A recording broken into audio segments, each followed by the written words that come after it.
tumataas yung tingin ko. Tiisin mo lang. Pag nasasaktan ako.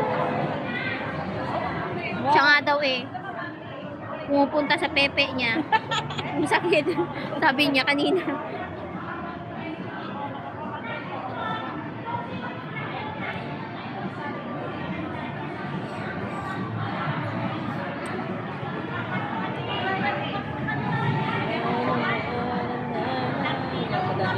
Tumawa ko lang dito eh. Apo, wala nga ako.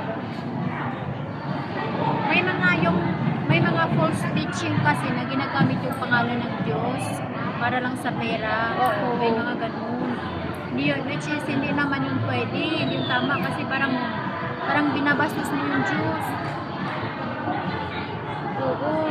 Alam mo anong mangyayari niyan pagdating ng judgment? Nasa ano yan, nasa revelation yan, na babasa namin yan. May mga false teaching, may mga